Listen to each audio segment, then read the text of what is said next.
Idee, risorse, energie, obiettivi. Condividiamo per crescere insieme. Tutto questo è Community FVG. In questa puntata andremo alla scoperta di la cooperativa sociale Croce del Sud.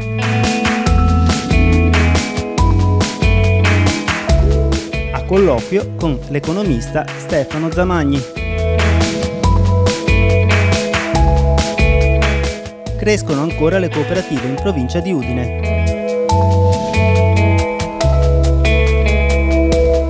Montasio aumenta la produzione del più famoso formaggio friulano.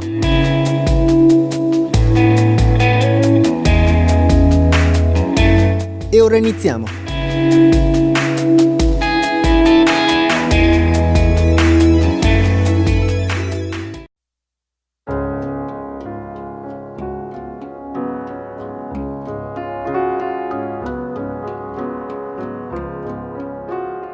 Croce del Sud è nata nel 98, è una cooperativa sociale di tipo B, quindi facciamo inserimento lavorativo di persone svantaggiate.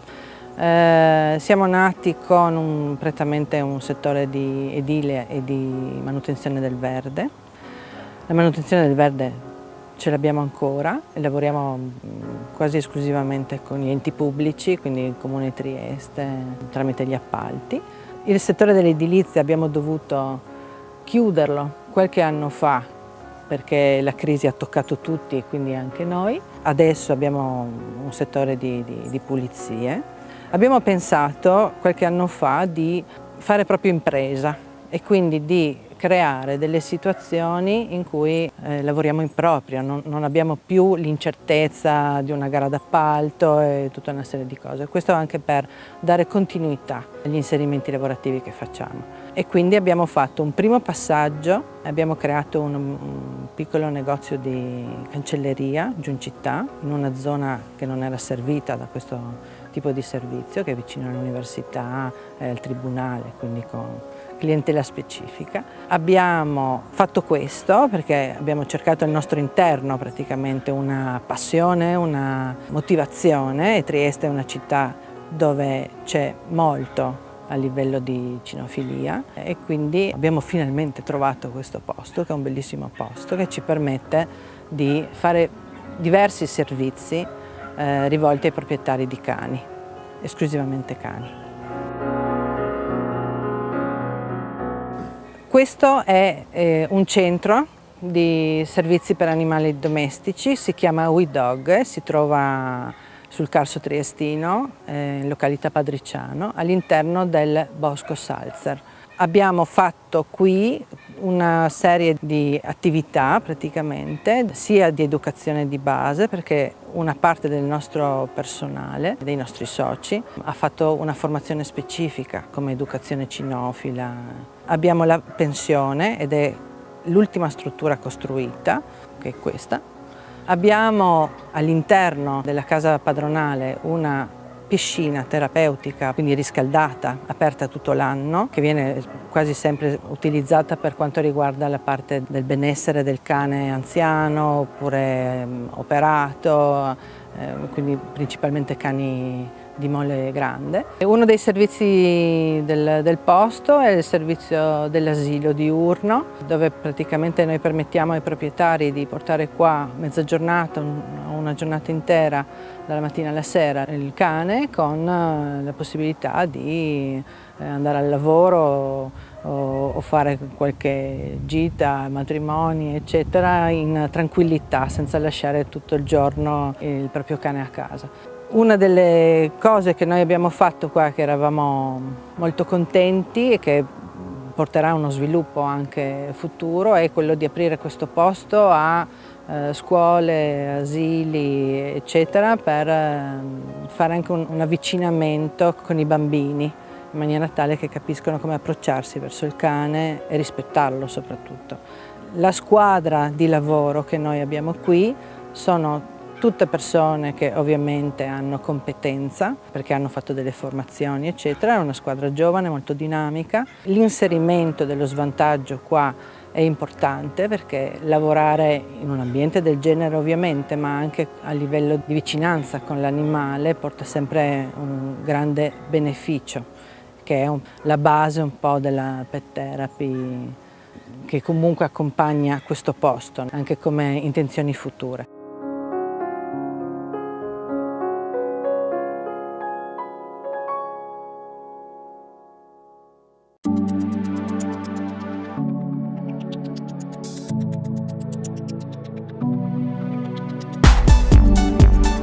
Siamo molto preoccupati per l'evolversi della situazione riguardante la realizzazione di nuove zone della rete Natura 2000 nell'Alto Adriatico.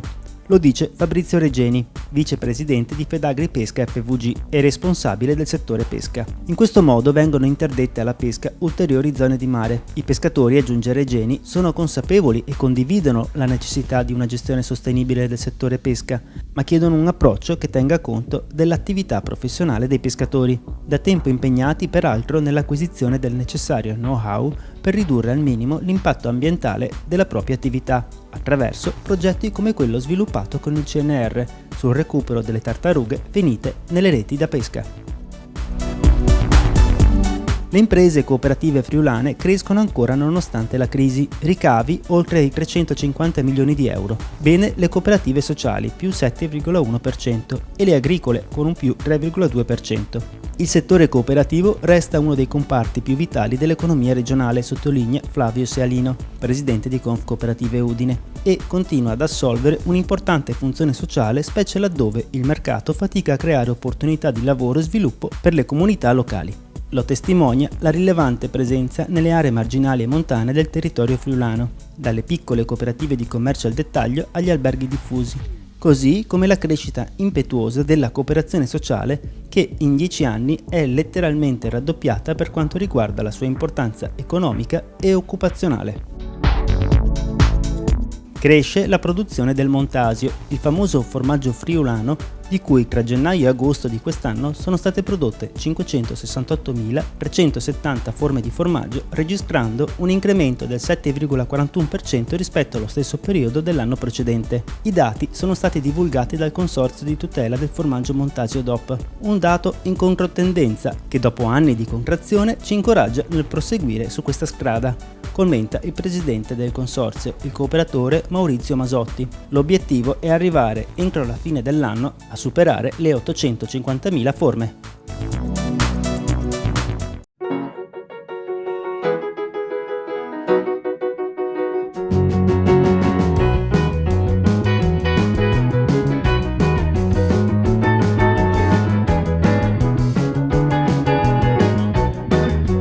In questo ambiente di lavoro noi abbiamo una squadra, adesso siamo a 5 persone che integriamo durante ovviamente le stagioni dove c'è più richiesta di pensione dei cani eccetera, quindi estate, sotto le feste invernali. Inseriamo persone che tramite i nostri contatti con i servizi di Trieste fondamentalmente, sia azienda sanitaria che comune eccetera, aiutiamo una prima fase di inserimento lavorativo delle persone appunto in difficoltà.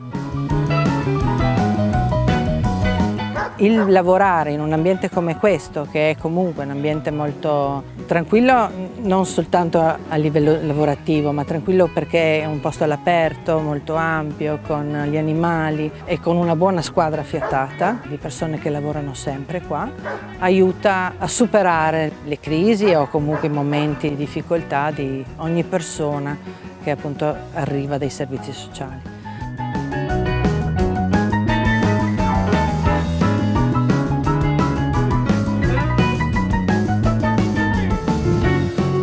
Questo centro è aperto sempre, 24 su 24, 7 giorni su 7, feste comprese, ovviamente turniamo. Gli animali qui non sono mai lasciati soli, anche rispettando tutto quello che viene dalla legge regionale sul benessere degli animali, sia a livello di strutture, di pulizia, di attenzione e di appunto spazi aperti, perché il cane qua non viene mai tenuto dentro il box, ci va soltanto a dormire praticamente, perché la struttura ha vari campi di sgambamento e i cani socializzano. Il personale, i soci del centro praticamente scelgono i cani che possono andare d'accordo e quindi socializzano e stanno all'aperto, tempo permettendo ovviamente, e quindi il cane è accompagnato ed è bello anche il fatto che su questo tipo di lavoro riusciamo ad inserire persone che non hanno conoscenza dell'animale e magari piano piano cominciano a capirne i segni, i comportamenti e quindi ad acquisire competenza.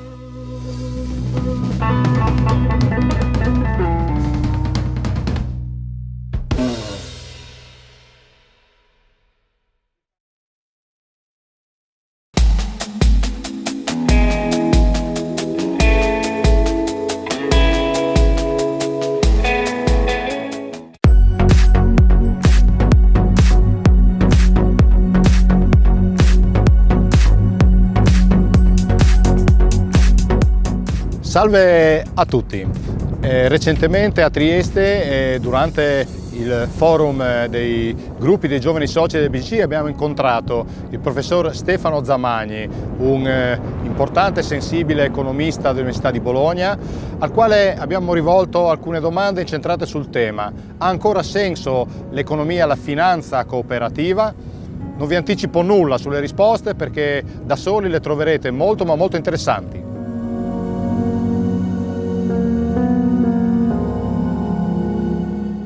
Professor Zamagni, l'Italia ha inventato la finanza, ma oggi la conoscenza della materia economica da parte degli italiani occupa gli ultimi posti in Europa, dicono le statistiche. Qual è il suo commento? Questo è un paradosso. Paradosso in greco vuol dire meraviglia, sorpresa, perché è vero, la finanza moderna nasce nel 1400 nel nostro territorio nazionale, precisamente la Toscana. Ricordo sempre Luca Pacioli, frate francescano, che inventò la partita doppia, la contabilità aziendale, le regole per acculturare dal punto di vista finanziario la povera gente dell'epoca. Eppure oggi, una recente indagine del PISA risulta che in Europa siamo al penultimo posto nella acculturazione di tipo finanziario, e questo spiega tante cose, anche perché tanta gente rimane poi buggerata quando si affida ai consigli non sempre disinteressati di banchieri che hanno come obiettivo la speculazione. Bisogna rimediare in tempi veloci. La quarta rivoluzione industriale che stiamo vivendo crea forti impatti sul lavoro, la democrazia e l'etica. Con quali cambiamenti? Sì, viviamo una stagione straordinaria, la quarta rivoluzione industriale, che sta avendo conseguenze non solo sui modi di trasformare gli input negli output, nel modo di produrre, ma nei significati profondi, ad esempio del lavoro, il senso del lavoro. Si tende a far credere che il lavoro tutto sommato sia qualcosa di non necessario, basta essere furbi, basta essere, come dire, un po' disonesti e si possono far soldi diversamente. Ecco perché mai come in questo momento la cultura del lavoro è svilita. Ho detto la cultura del lavoro è svilita. La stessa cosa vale sul piano della democrazia.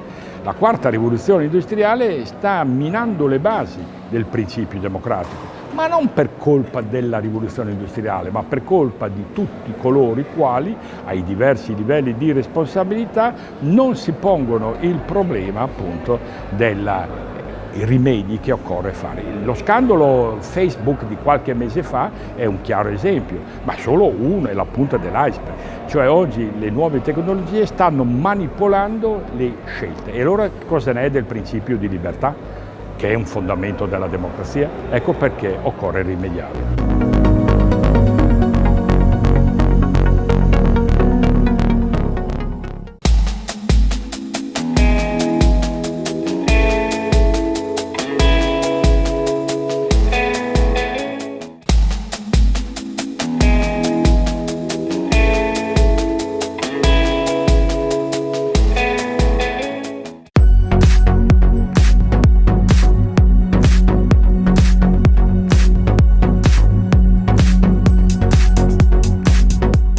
Professor Zamagni, in questo contesto c'è ancora un ruolo per il credito cooperativo secondo lei?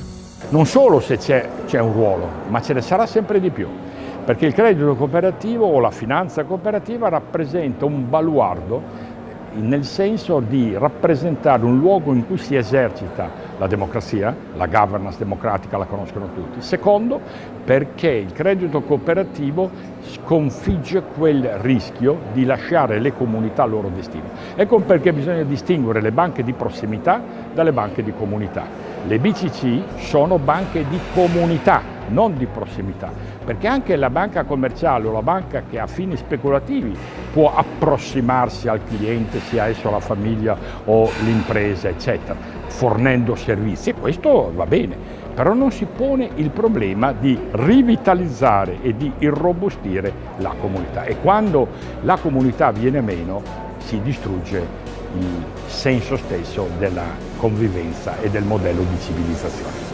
Si può essere banca di comunità e allo stesso tempo essere efficienti per i soci e per i clienti? Il tema dell'efficienza è uno dei più usati in economia. Purtroppo devo rilevare che non sempre c'è chiarezza di vedute su cos'è l'efficienza.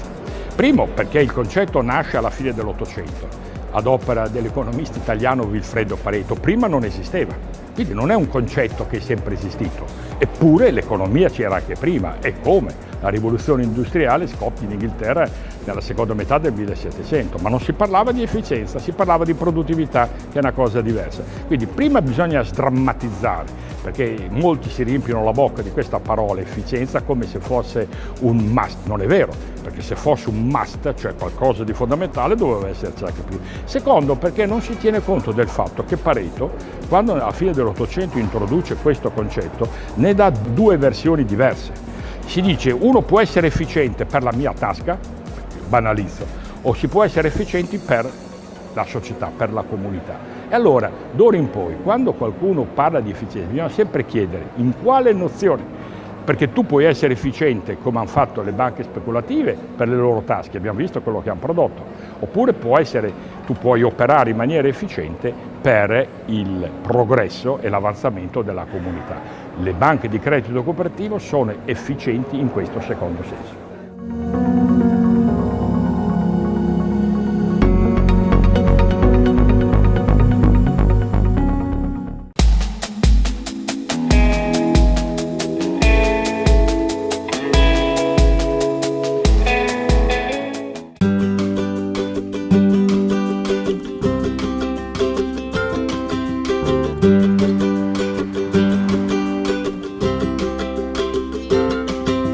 La cooperativa di Premariacco è una cooperativa che nasce nel 1921 per la volontà di alcuni concittadini che ovviamente in un periodo dell'immediato dopoguerra sentivano la necessità di cooperare, di aiutarsi l'un l'altro per quanto riguarda gli acquisti dei prodotti che andavano proprio dai prodotti alimentari a quelli legati al mondo dell'agricoltura.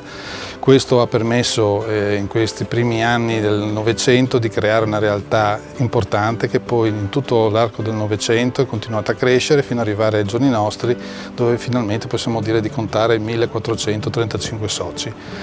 La cooperativa è una realtà in continua evoluzione, continua crescita, infatti sta andando ben oltre quelli che sono i confini del comune, quindi del territorio di Premariacco, e possiamo dire che adesso i nostri soci sono residenti in tutta la regione e anche fuori anche il confine della regione, anche nel vicino Veneto. È una realtà che al momento sta facendo circa 10 milioni di euro di fatturato. In questo momento il core business è legato, come dicevo, al mondo dell'agricoltura, quindi vendiamo prodotti per il settore dell'enologia e anche per quanto riguarda il settore dell'agricoltura in generale. A fianco a questo abbiamo anche il negozio di alimentari che rappresenta l'unico negozio di tutto il comune e quindi anche un servizio per tutta la collettività. Il negozio di alimentari sta facendo circa 2 milioni di fatturato. Oltre a questo abbiamo, per illustrare un po' tutto quello che fa la cooperativa, 12 appartamenti che sono tutti concessi in affitto, abbiamo un istituto bancario che è in affitto sempre da noi e poi abbiamo anche un negozio di fiori che cura sia l'aspetto di cerimonie, quindi matrimoni, nascite, anche funerali. È una realtà che io mi onoro di rappresentare in quanto è una realtà che continua a crescere.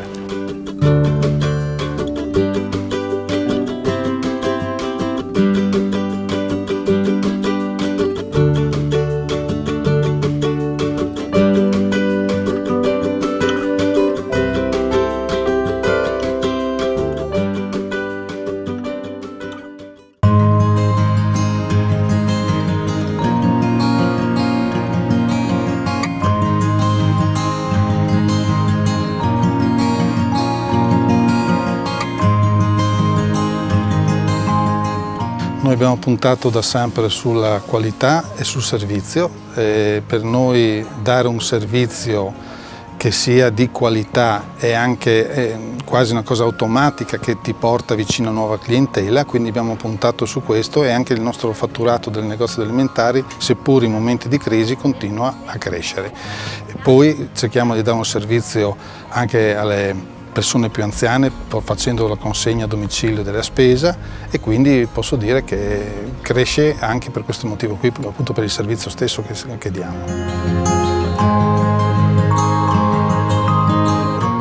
Abbiamo in previsione degli ulteriori sviluppi per quanto riguarda l'eventuale acquisto o in affitto di ramo d'azienda di altre cooperative di altri territori della provincia di Udine, questo nell'ottica di contenere i costi e di fare maggiore sinergia, perché chiaramente se la marginalità è sempre più bassa bisogna cercare alleanze e contenere i costi, magari usufruendo del personale che c'è su più punti vendita. Questo è un passo che a breve verrà probabilmente deliberato dal nostro Consiglio. Oltre a questo abbiamo anche in previsione l'acquisto di un capannone che serva a deposito per tutta la nostra attrezzatura legata al mondo dell'agricoltura. Attualmente siamo in affitto in un capannone che è parecchio obsoleto, con problemi anche di staticità, e quindi eravamo davanti a un bivio: o prendere un altro capannone in affitto o fare un passo importante che per noi direi è fondamentale, quello di acquistare un capannone e trasferire tutta l'attività pesante al di fuori del centro abitato, quindi in una zona in cui trattori, carri agricoli e quant'altro possono andare senza intralciare la viabilità del paese.